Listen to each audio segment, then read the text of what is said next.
नमस्कार। आज हम बात करेंगे भारत की 2027 की जनगणना के बारे में। लेकिन ठहरिए, ये सिर्फ एक गिनती नहीं है, ये एक पूरी डिजिटल और सामाजिक क्रांति होने वाली है। इस विषय को पूरा समझने के लिए अंत तक बने रहिएगा। ये भारत की 16वीं जनगणना होगी और आजाद भारत की 8वीं।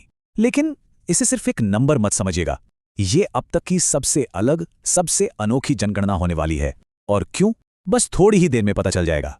तो सवाल उठता है कि आखिर ऐसा क्या है जो इसे इतना खास बना रहा है। जवाब है दो बड़े बदलाव। ऐसे बदलाव जो जनगणना करने के तरीके को हमेशा के लिए बदल कर रख देंगे। पहला बदलाव तो है, ये भारत की पहली फर्स्ट एवर पूरी तरह से डिजिटल जनगणना होगी। मतलब डेटा कलेक्शन से लेकर मॉनिटरिंग तक सब कुछ टेक्नोलॉजी से होगा। और दूसरा, जो कि उतना ही महत्वपूर्ण है, 1931 के बाद पहली बार एक राष्ट्रव्यापी जाति आधारित गणना को मुख्य जनगणना का हिस्सा बनाया जा रहा है। सच में ये दोनों ही गेम चेंजर हैं। तो अब सवाल ये है कि इतना बड़ा, इतना जटिल काम आखिर होगा कैसे? चलिए इसकी प्रक्रिया को थोड़ा विस्तार से देखते हैं। देखिए, इस पूरी प्रक्रिया को दो फेज में बांटा गया है। पहला फेज शुरू होगा 1 अप्रैल 2026 से। इसमें क्या होगा? घरों की लिस्टिंग होगी और हाँ, लोगों को सेल्फ एन्यूमरेशन यानी खुद अपनी जानकारी भरने का विकल्प भी मिलेगा। फिर इसके बाद 1 मार्च 2027 से शुरू होगा दूसरा फेज, जिसमें असल में जनसंख्या की गिनती की जाएगी। और यह सब मुमकिन कैसे होगा? एक आधुनिक टूल किट के जरिए। जरा सोचिए, एक सेल्फ एन्यूमरेशन पोर्टल जो 16 अलग अलग भाषाओं में उपलब्ध होगा। डेटा इकट्ठा करने के लिए मोबाइल ऐप्स होंगे, रियल टाइम में सब कुछ मॉनिटर किया जाएगा, जीपीएस टैगिंग से सटीकता बढ़ेगी और सारा डेटा सीधे क्लाउड पर अपलोड हो जाएगा। मतलब टेक्नोलॉजी का इससे बेहतरीन इस्तेमाल और क्या हो सकता है? लेकिन इस तकनीकी छलांग को ठीक से समझने के लिए थोड़ा पीछे जाना जरूरी है, क्योंकि भारत में जनगणना की एक लंबी और काफी दिलचस्प कहानी रही है। ये कोई नई चीज नहीं है, बल्कि एक ऐसी परंपरा है जो समय के साथ विकसित हुई है। तो शुरुआत हुई 1872 में ब्रिटिश शासन के समय। फिर आया 1881, जब पहली बार पूरे देश में एक साथ जनगणना हुई, और तभी से ये हर 10 साल में होने वाली परंपरा शुरू हुई। 1921 का साल द ग्रेट डिवाइड के नाम से जाना जाता है, क्योंकि उस वक्त जनसंख्या वृद्धि में कमी आई थी। आज़ादी के बाद 1951 में स्वतंत्र भारत की पहली जनगणना हुई और तकनीक का इस्तेमाल पहली बार 2001 में शुरू हुआ।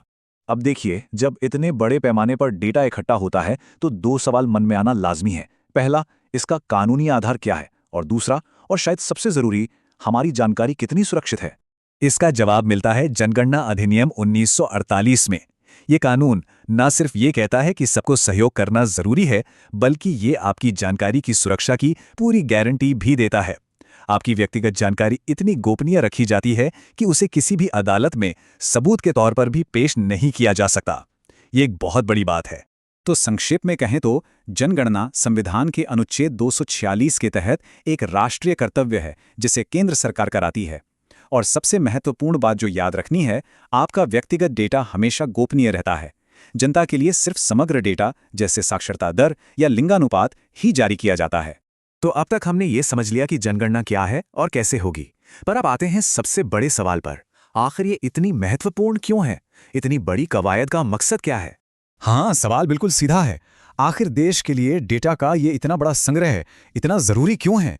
इसका जवाब है सुशासन। जनगणना का डेटा ही अच्छे शासन की बुनियाद है। इसी के आधार पर साक्ष्य आधारित नीतियां बनती हैं, सामाजिक और आर्थिक योजनाएं होती हैं, और आखिर पैसा कहाँ खर्च करना है ये तय होता है। यहाँ तक कि चुनावी क्षेत्रों की सीमाएं कहाँ तक होंगी, ये भी यही डेटा तय करता है। मतलब ये देश का एक विस्तृत, एक हाई डेफिनेशन स्नैपशॉट है। और अब सबसे आखिर में वो बड़ा सवाल, रियल टाइम डिजिटल डेटा और एक विस्तृत जाति गणना के साथ आने वाले समय में भारत की नीतियां और राजनीति कैसे बदलेंगी? ये एक ऐसा सवाल है जिसका जवाब आने वाले पूरे दशक को परिभाषित करेगा। ऐसी ही जानकारी के लिए ऑल कैन स्टडी को सब्सक्राइब कीजिए। धन्यवाद। चलिए अगले वीडियो में मिलते हैं।